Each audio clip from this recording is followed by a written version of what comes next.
there is another issue when it comes down to voting for the bills and voting in there, like Patriotic Act. Okay, the name sounds really great, Right, Patriotic Act. Right. Okay, but in the name of Patriotic Act, the liberties of Americans were taken away. Okay, same way President Obama just signed a defense bill. Right.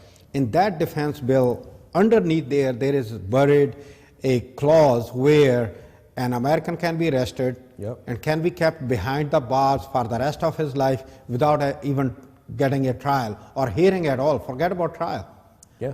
You know, I mean, come on, how you plan to educate the public or confront these kind of issues, because that goes to the heart of U.S. Constitution. Absolutely, absolutely. I think we need to take the Constitution seriously. I mean, indefinite detention has been happening really since 9/11, but right now it's been codified for the first time, actually in law, written down in law.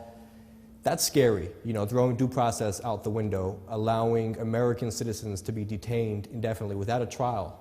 That's in opposition with everything the Constitution stands for. It's repulsive to the ideals of our democracy.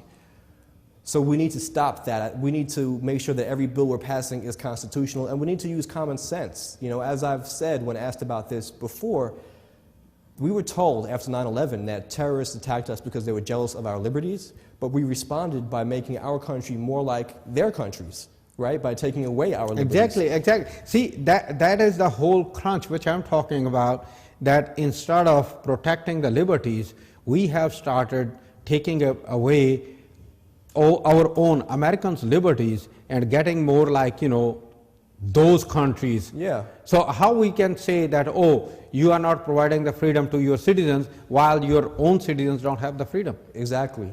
It's really scary what's going on. I mean, I look at what's happening, I just shake my head. When I was younger, I used to think that this country was moving in such a positive direction, and I thought when I got older, things would be great in this country. We'd get past all these horrible issues of the old days.